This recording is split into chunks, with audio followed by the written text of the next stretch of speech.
किसी भी काम को करने की चाहें पहले आती हैं, किसी बच्चे को गोदी लो तो बाहें पहले आती हैं, और हर एक कोशिश का दर्जा कामयाबी से भी ऊंचा है। हर एक कोशिश का दर्जा कामयाबी से भी ऊंचा है कि मंजिल बाद में आती है, राहें पहले आती हैं। डॉक्टर कुंवर बेचैन साहब का ये शेर मैं आपको अभी सुना रहा था। ये बड़ा ही महत्वपूर्ण शेर है और एक पूरा फिलॉसफी, पूरा इतिहास, कामयाबी का पूरा मोटिवेशन इसमें भरा पड़ा हुआ है। हाथों के बारे में बड़ा ये आम सा ख्याल है। लोग कहते हैं कि हथेलियों में इंसान की किस्मत हुआ करती है।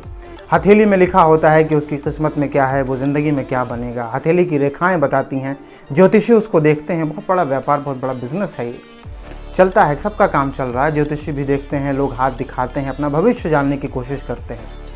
लेकिन कहीं पे लिखा हुआ मैंने पढ़ा कि किस्मत तो उनकी भी होती है जिनके हाथ ही नहीं होते हैं। कई बार बहुत सारे ऐसे लोग भी दुनिया में हुए हैं कि जिनके हाथ ही नहीं है, जिनके पैर ही नहीं है। पैर तो छोड़ दीजिए, दूसरा मसला है, लेकिन हाथ का जहाँ तक मसला है, जब हाथ ही नहीं है तो रेखाएं कहाँ होंगी, और रेखाएं नहीं है तो फिर उसकी किस्मत क्या हुई। लेकिन वो आदमी भी खुशकिस्मत है और ऐसे लोगों ने भी बहुत बड़ा बड़ा मकाम हासिल किया है। मैं आपको एक छोटी सी कहानी सुनाता हूँ।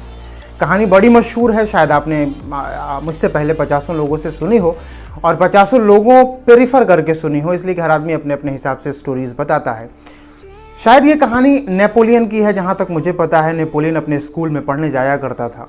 उसके स्कूल के दरवाजे पे एक ज्योतिषी बैठा करते थे। ज्योतिषी बच्चों के हथेलियाँ देख के उनका किस्मत बताया करते थे, उनका भविष्य बताया करते थे।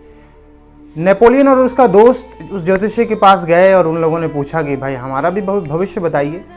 तो नेपोलियन के साथ जो लड़का था उसने पहले अपना हाथ दिखाया और ज्योतिषी ने उसका हाथ देख के कहा कि यार तुम्हारे हाथ में तो कमाल की लकीरें हैं, तुम्हारे भाग्य में राजा होना लिखा है। फिर नेपोलियन का नंबर आया, इसने अपना हाथ दिखाया तो उन्होंने देखा और उन्होंने कहा कि भाई तुम्हारा तो किस्मत मामला ठीक नहीं है, तुम्हारी किस्मत उतनी अच्छी नहीं है। नेपोलियन ने पूछा कि कहाँ हमारे हाथ की लकीर में कहाँ दिक्कत आ गई, मुझे बताइए आप। उन्होंने कहा कि ये लकीर यहाँ से यहाँ तक है, अगर यहाँ से यहाँ तक होती तो शायद तुम कुछ बड़ा कर सकते थे। नेपोलियन के पास एक चाकू था। नेपोलियन ने अपने पॉकेट से वो चाकू निकाला और वो चीर के वहाँ से वहाँ मिला दिया। मीन्स कि उस लेवल पे भी उसके अंदर कितना साहस था, लकीरें ही तब्दील कर दिया। तो वो ज़िंदगी में आगे चल के बहुत कामयाब हुआ।